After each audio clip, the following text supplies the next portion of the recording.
Today we will start the new topic, remedies of breach of contract. Remedies का अर्थ है उपचार। Remedies मतलब उपचार। किस चीज का उपचार? संविदा भंग का उपचार। अगर कोई व्यक्ति संविदा भंग करता है उसको कितने प्रकार से उपचार कर सकते हैं, आज हम इस पर चर्चा करेंगे। मैंने कल आपसे चर्चा किया था कि कॉन्ट्रैक्ट क्या है? एक प्रकार का लीगल ऑब्लिगेशन है। It is a legal obligation. It is a legal obligation of both the party. संविदा के पक्षकारों के ऊपर क्या रहता है? एक विधिक दायित्व निर्धारित किया जाता है संविदा करते समय। विधिक दायित्व जैसे एलओबी में संविदा होता है, ये कहता है कि मेरी एक साइकिल में उसको 5 रुपए में आपको बेचना चाहता हूं, क्या आप लेंगे? अब भी उसमें यस करता है। यहाँ पर लीगल ऑब्लिगेशन क्या है? ए का लीगल ऑब्लिगेशन है तो साइकिल को बी को दे दे, और बी का लीगल ऑब्लिगेशन है तो 5 रुपए इसको दे दे। लीगल ऑब्लिगेशन है और उसके तहत सूचित कराना, उसके बाद सक्षम पक्षकार कराना, उद्देश्य का सफल होना, ये सारी चीजें जो है इस संविदा के आवश्यक तत्व के तहत आता है। तो आज हम चर्चा करते हैं remedies of breach of contract. We can classify, जैसा कि हम सभी जानते हैं कि संविदा जो है विधिक दायित्वों का निर्धारण करता है पक्षकारों का, और पक्षकारों का यह विधिक दायित्व बनता है कि वह जो भी दायित्व उनका निर्धारित किया जा रहा है संविदा करते समय या संविदा के दौरान, उसको संविदा होने के पश्चात उन दायित्वों का निर्वहन बड़ी ईमानदारी पूर्वक किया जाए। यदि किसी पक्षकार द्वारा किसी भी प्रकार की कोई भी हिला हवाली, किसी भी प्रकार की कोई समस्या उत्पन्न की जाती है तो वह विशिष्ट तौर से वह पक्षकार विधिक दायित्वों की अवहेलना की संज्ञा के तहत माना जाएगा, और जिसके तहत उसके विरुद्ध मुकदमा दायर किया जा सकता है, वाद संचालित किया जा सकता है पीड़ित पक्षकार के द्वारा। आज हम इसी पे चर्चा करेंगे। We can classify the remedies in certain specific manners. First one is rescission of contract. Note down, इसको आप नोट कर सकते हैं। Rescission of contract. Number 2, suit for damages. SUIT.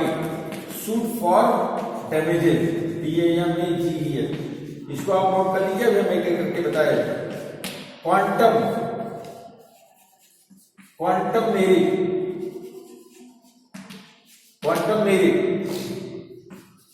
Number 4, suit for specific performance of contract. Suit for specific performance of contract. Number 5, suit for injunction.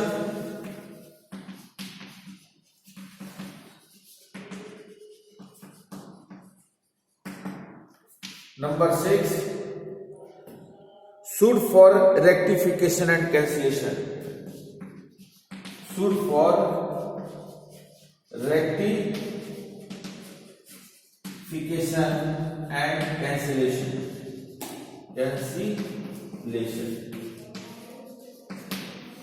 इतने प्रकार के उपचार court के द्वारा निर्धारित किए जा सकते हैं, जैसा मुकदमे का प्रकृति है उसके आधार पर निर्धारित किया जाएगा। पहला वन है रेस्ट्रिक्शन ऑफ कॉन्ट्रैक्ट। इसके तहत क्या होगा कि यदि संविदा के पक्षकारों के मध्य संविदा निर्धारित होता है, विषय वस्तु निर्धारित होता है, और यदि एक पक्षकार के द्वारा उस दायित्व का निर्वहन नहीं किया जाता है तो दूसरे पक्षकार को यह अधिकार रहेगा कि उसको रेस्किंड कर दे। रेस्किंड मतलब उसको बिना किसी प्रकार का कोई भी जुर्माना लगाए उसको छोड़ सकता है। बिना किसी कोई जुर्माना लगाए उसको छोड़ सकता है। बिना कोई जुर्माना लगाए उसको छोड़ सकता है। उसको हम कहेंगे रेसिशन ऑफ कॉन्ट्रैक्ट।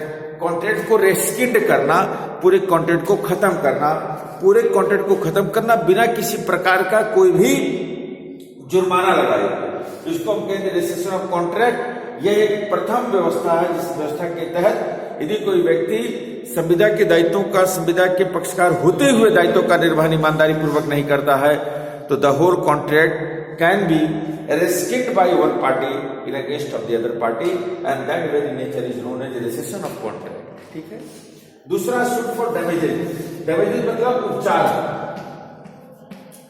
Damages मतलब उपचार। उपचार क्या होगा? जैसे हमको हमारा जो नुकसान हुआ है उस नुकसान की भरपाई करना, ठीक है, भरपाई करना पड़ेगा। जैसे मैं यहाँ पर क्या है, एक पक्ष का दूसरे को छोड़ दिया, यहाँ पर एक व्यवस्था नहीं रहेगी। यहां पर जिसका नुकसान हुआ है, जैसे यहां पर ए ने साइकिल दे दिया, बी पैसा नहीं दे रहा, बी पैसा नहीं दे रहा है, बेचारा 2 महीनों पीड़ित रहा, शारीरिक मानसिक रूप से पीड़ित रहा, पैसा ना पाने की वजह से साइकिल तो भाई वो ले लिया, साइकिल यूज कर रहा है, तो remedy suit for remedy damages, suit for damages का मुकदमा ए बी के विरुद्ध दायर कर सकता है और वो जहां इसको 500 रुपए देना था, कोर्ट कहेगी 500 रुपए का साइकिल का है प्लस 500 रुपए तुम्हारा और जो शारीरिक और मानसिक पीड़ा तुमने पहुंचाया है उसका और जोड़कर तुम 1000 रुपए एक सप्ताह के अंदर उसको दे दो। ठीक है, सूट फॉर डैमेजेस एक मुकदमा दायर होगा, इसका नाम होगा suit for damages. Quantum merit तीसरा व्यवस्था है। पहला व्यवस्था समझ में आ गया, दूसरा व्यवस्था समझ में आ गया, तीसरा है क्वांटम मेरिट। मेरिट मतलब जो विषय वस्तु है, जो संविदा का विषय वस्तु है, उसका किस परिमाण तक, किस परिमार्जन तक उसका मुआवजा होना चाहिए, उस मुआवजे के निर्धारण हेतु एक वाद दायर होगा कोर्ट में। जो पीड़ित पक्षकार है उसको हम कहेंगे, जैसे अचल संपत्ति, विशेष तौर से यह अचल संपत्ति संविदा संबंधी विषयों पर लागू होता है।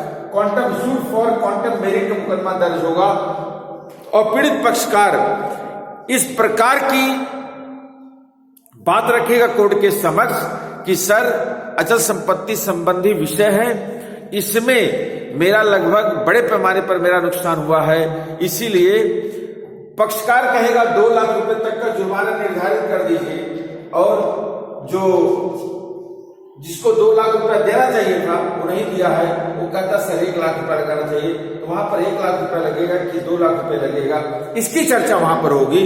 तो कोर्ट वहां पर एक सही व्यवस्था को निर्धारित करते हुए इस बात को तय करेगा कि कितना आपको जुर्माना देना पड़ेगा वहां पर। तो सारे विषय एक ही है लेकिन थोड़ा सा चेंज है। Suit for special performance of contract, suit for special performance of contract में क्या है कि कोर्ट यहां तो जुर्माने की बात तीनों में चलिए, इसमें क्या होगा, पीड़ित पक्षकार कोर्ट में वाद दायर करते हुए यह कहेगा, कोर्ट से गुजारिश करेगा कि सामने वाले पक्षकार के साथ जो मेरी संविदा हुई है उसको आप सर बाध्य करिए कि वो संविदा के विधिक दायित्वों का निर्वहन करे। स्पेसिफिक परफॉर्मेंस करने की बात, यहां पर जुर्माने की लेने की बात नहीं आ रही। यहां पर आपको जो भी हमारे उनके बीच समझौता तय हुआ है, सर आप इनको बाध्य करिए कि वो जो भी विधिक दायित्व उनका है संविदा के तहत उस विधिक दायित्व का वह निर्वहन करें। इसका कोर्ट गुजारिश करेगा कोर्ट में और कोर्ट इस बात को सुनते हुए स्पेशल परफॉर्मेंस की बात प्रकृति देखेगा। संविदा का प्रकृति कैसा है, अगर बहुत ज्यादा ऐसी व्यवस्था है जहां पर ये लगता है कि नहीं, अगर ये दायित्व का निर्वाह नहीं करते हो तो उसका ज्यादा नुकसान हो जाएगा, वहां पर बिना परफॉर्मेंस किए आप बच नहीं सकते हो, तो कोर्ट वहां पर कहेगा सामने वाले से कि तुम एक काम, जो वादा तुमने किया संविदा के तहत उसको पूरा कर डालो, वरना ठीक नहीं होगा, नहीं तो मैं जुर्माना इतना भयंकर लगाऊंगा कि तुम उसको दे भी नहीं पाओगे। ये भी तय होगा वहां पर। उसके बाद है सूट फॉर इंजेक्शन। इंजेक्शन कब लगता है, आप सुनते हो कि temporary injection, permanent injection, injection दायर होता है, इंजेक्शन सूट दायर होता है। जैसे कहीं पर आपका मकान है, जमीन है, जमीन पे आप मकान तैयार करना चाह रहे हैं लेकिन वह जमीन विवादित जमीन है, तो वहां पर क्या होता है, तुरंत इंजंक्शन सूट फाइल होता है कि सर उनको रोक दीजिए जब तक कि पूरा फैसला ना हो जाए जमीन किसकी है। तो इस तरह का भी suit for injunction regarding the matter of remedies of breach of contract के तहत, सर इनको अभी कहिए को काम अभी न करें, अभी हम लोगों का पूरा फैसला हो जाए, उसके बाद ही तब कुछ हो। इसका भी मुकदमा दायर किया जा सकता है regarding the remedies of breach of contract suit for rectification and cancellation. आप पक्षकार, पीड़ित पक्षकार या गुजारिश कोर्ट के सामने कर सकता है कि सर संविदा हमारे इनके बीच हुआ है, इसमें अगर चाहे तो कुछ संशोधन करते हुए अपना काम एक करें, रेक्टिफाई करें, उसके लिए मैं तैयार हूं, लेकिन सर कहिए कि ये कुछ करे, संविदा को आगे जारी रखें, तो रेक्टिफिकेशन करें। या पक्षकार कह सकता सर इसको पूरा कैंसिल हमारे इनके बीच कर दीजिए, हमको सर जुर्माने की जरूरत नहीं। इतने प्रकार के मुकदमे आपके लास्ट सेशन में दायर किए जा सकते हैं। रेमेडीज बस यही आ सकता है, what sort of remedies regarding the matter of breach of contract shall be settled by the court of law. 30 तरह का एक प्रश्न आएगा, तो आप इस 5 पॉइंट लिखते हुए आप इसका उदाहरण देते हुए लिख दीजिए, बस आपका प्रश्न कंप्लीट आ जाएगा। तो आपका चैप्टर आज कंप्लीट। मैंने फर्स्ट चैप्टर से लेकर लास्ट चैप्टर तक का पूरा कंप्लीट कर दिया है। कॉलेज की वेबसाइट पर आप जाइएगा, वहां पर डाउनलोड क्लिक करिएगा, तो पूरे फर्स्ट सेमेस्टर के पूरे क्वेश्चन दिए गए हैं। अगर और क्वेश्चन की जरूरत है, अगर कहीं पर नोट बनाते समय समस्या आती है, तो मैं कॉलेज में लगातार रहता हूं, आप हमसे संपर्क कर सकते हैं। Thank you very much, have a nice day.